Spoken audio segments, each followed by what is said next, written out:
Cancino. Muchas gracias, senador Roberto Gil. Bueno, yo creo que estamos cerrando el ciclo de una iniciativa que presentamos un grupo plural de senadoras y de senadores el 30 de abril del año pasado. Es decir, prácticamente un año después, estamos por aprobar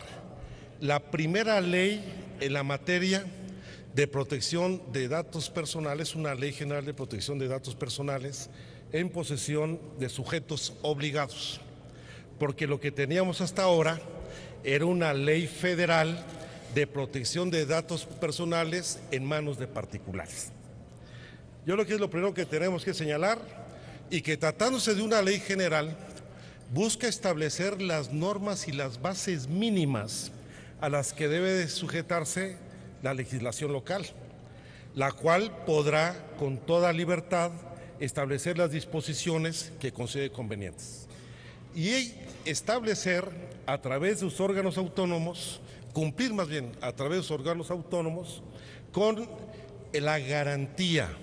del ejercicio de un derecho humano fundamental ligado a la protección de los datos personales, que son derechos individuales de personas físicas, no de personas morales, el derecho a la privacidad, a la intimidad y a la protección de sus datos personales. Y como bien se ha dicho aquí, sin menoscabar el derecho a la memoria y a la verdad. Porque si bien en esta ley se establece también un derecho humano reconocido en nuestra Constitución, el derecho al olvido, no vamos a dejar a menoscabar, sino tenemos que encontrar un equilibrio de derechos con el derecho a la memoria y la verdad. Este fue uno de los objetivos fundamentales de esta iniciativa, que parte de reconocer como un principio básico el derecho a la privacidad de todas las personas que reconoce nuestra Constitución, ya que la protección de datos personales es un derecho humano que le da a los individuos el poder de controlar su información personal, decir con quién se comparte,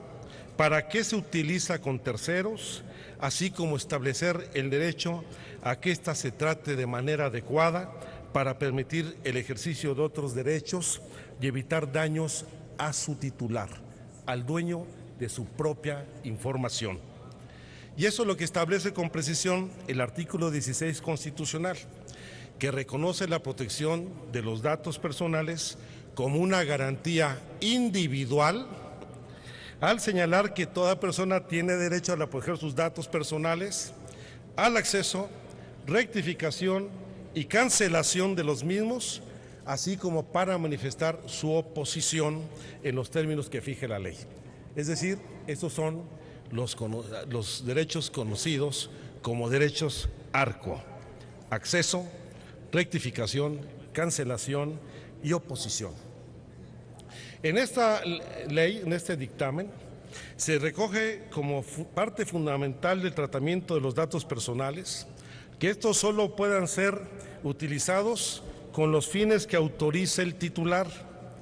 que se conserven los datos personales durante el tiempo necesario para llevar a cabo la finalidad para la que se obtuvieron. Establece que solo se pueden compartir los datos personales con terceros si el titular de los mismos lo autoriza. Implementa medidas de seguridad que eviten el daño, pérdida o alteración, destrucción o el uso, acceso o tratamiento no autorizado de los datos personales, como sucede con la filtración que se hizo del padrón electoral del Instituto Nacional Electoral. Y también señala que se debe informar al titular de los derechos si ha ocurrido una vulneración a la seguridad de las bases de datos que pueda afectar sus derechos patrimoniales o morales. Y esto es plenamente congruente con lo que el gobierno mexicano ha suscrito con la Organización de Estados Americanos, que señala que los estados deben garantizar que la intervención, recolección y uso de información personal, incluidas todas las limitaciones al derecho de la persona afectada a acceder a información sobre las mismas, estén claramente autorizadas por la ley a fin de proteger a la persona contra interferencias arbitrarias o abusivas, en este caso del Estado, de sus intereses privados. Y en toda sociedad que se precie de ser democrática, o por lo menos quienes aspiramos a vivir en una de ellas, pues la ley debe con toda claridad establecer cómo se accede a las comunicaciones y datos personales, en qué circunstancias, e incluso velar para que cuando se invoque la seguridad nacional como razón para vigilar la correspondencia y los datos personales, la ley debe especificar con toda claridad los criterios que deben aplicarse para determinar los casos existe algún tipo de legitimación que resulte legítimo. De esta manera, el dictamen ha retomado en lo fundamental estos principios. Más aún, recoge en buena medida las propuestas y preocupaciones expresadas en los foros y audiencias públicas, en los espacios de discusión, en las mesas de trabajo plurales y que hicimos con representantes de la academia, de las organizaciones de la sociedad civil, con el órgano garante que es el Instituto Nacional de Acceso a la Información, e incluso retomamos plenamente el catálogo que se nos presentó, y en esta parte se han establecido pues nuevos y más amplios derechos de la población. Sin embargo, debo señalar que, como sucedió en la Ley General de Transparencia y Acceso a la Información, tuvimos algunas piedritas en el zapato, particularmente dos. Una que está vinculada con el recurso de revisión del consejero jurídico en materia de seguridad nacional y que en un momento pretendió ampliarse también a los temas vinculados con la seguridad pública, y otro en torno a las causas de improcedencia al ejercicio de los derechos ARCO, que implica restringir en determinadas condiciones el ejercicio pleno de estos derechos.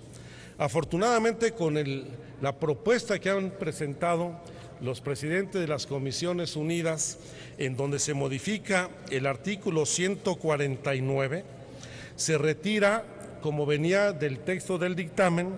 un párrafo en el que señalaba que el procedimiento de verificación que realice el Instituto Nacional de Acceso a la Información debería tener una duración máxima de 50 días y se le facultaba en este caso al consejero jurídico para que en los casos de verificación de seguridad nacional y seguridad pública solamente procediera mediante orden judicial y con la intervención del consejero. Se eliminó lo del orden judicial para no vulnerar la autonomía del instituto y se eliminó la intervención del consejero jurídico en estos temas.